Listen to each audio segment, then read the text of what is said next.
پاکستان کی stock market آج کھلی اور اچھی تیزی اس میں دیکھی گئی, اتنی تیزی دیکھی گئی کہ اسے تھوڑی دیر کے لیے بند کرنا پڑا.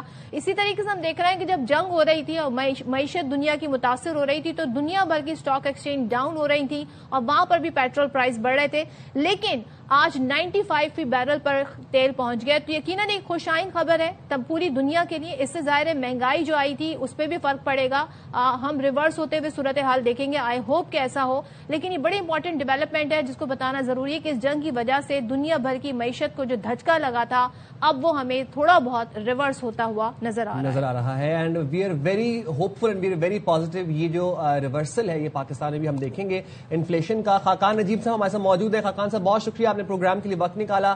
پاکستان سٹاک مارکیٹ کی اگر ہم بات کر لیں تو آج مشرق وسطی میں جو جنگ بندی کی خبر تھی اس کل رات کو, اس کے بعد سے سٹاک مارکیٹ میں ایک تیزی کا رجحان دیکھا گیا, اور اتنی تیزی کہ مارکیٹ کو کچھ دیر کے لیے پاز کرنا پڑا ٹریڈنگ کو. اب ہم دیکھ رہے ہیں کہ جو آفٹر دا جنگ بندی والی ٹویٹس پاکستان ایک بڑا زبردست میڈیشن نے کردار ادا کیا. ہم دیکھ رہے ہیں کہ عالمی منڈی میں خام تیل کی قیمتیں کم ہو رہی ہیں, اور وہ جو ایک انفلیشن کی ویو آئی تھی وہ اب آہستہ آہستہ ریورس ہو رہی ہے. سر یہ ثمرات جو ہیں ریورسل آف انفلیشن ویو تھی, یہ پاکستان کب تک پہنچیں گے؟ تو آج ایک بہت بڑا ٹیکنیکل باؤنس تو ضرور آنا تھا. جب جاپان کھلا صبح وہ اس وقت 5.25% اپ ہے.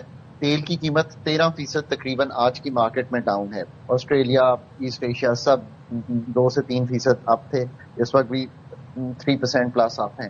پاکستان کی مارکیٹ آبویسلی چونکہ بہت ایک جسے کہتے ہیں ٹیکنیکل کریکشن میں چلی گئی تھی پچھلے چند ہفتوں میں, like many other markets in the world.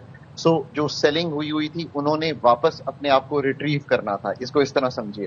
So local institutions جن کو میوچل فنڈز آپ کہتے ہیں, آئی ایم شیور کہ تھوڑی فورن بائنگ بھی ہوگی, اور پھر اب 4-5 لاکھ ایک ریٹیل انویسٹر بھی ہے پاکستان میں, تو ریٹیل بیس بھی بڑی ہوگی, اس لیے آپ نے دیکھا کہ 8% جو ہے مارکیٹ جو ہے وہ اوپر چلی گئی.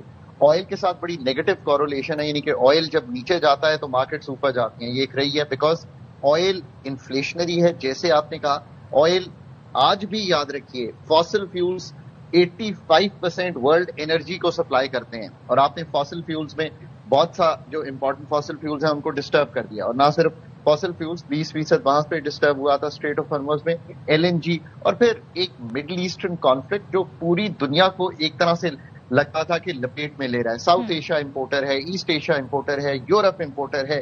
سو all these places there was a big disruption. اچھا, اس سے یہ بھی ہوا کہ لوگوں کا کانفیڈنس شاٹر ہو جاتا ہے. دیکھیے اسٹاک مارکیٹ جو ہے نا وہ تو اتنی کانفیڈنس پہ چلتی ہے, بٹ میں 3-4 دن سے دیکھ رہا تھا کہ ورلڈ مارکیٹس گر نہیں رہی ہیں. سو جو ورلڈ مارکیٹس یہ سوچ رہی تھیں ڈسپائٹ بڑے ہیوی ٹویٹس کے from both sides of the conflict, markets نہیں گر رہی تھیں. مارکیٹس ان دی اینڈ یہی سوچ رہی تھیں کہ the world will come to some kind of ceasefire, اور جسے کہتے ہیں نا better sense will prevail, and that has prevailed.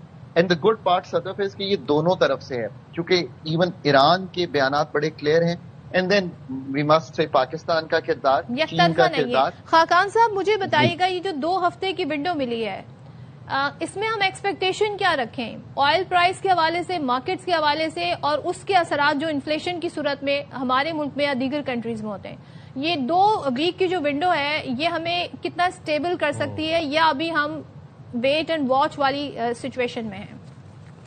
دیکھیے it's important that both sides now move. اگر وہ 10 پوائنٹ ایجنڈا ایران نے جو رکھا ہے سامنے اسی پہ بات آگے چلنی ہے تو ضرور کی جا سکتی ہے, اور 2 ہفتے میں ایٹ لیسٹ میجر پوائنٹس پہ agreement, and to continue with the ceasefire arrangement.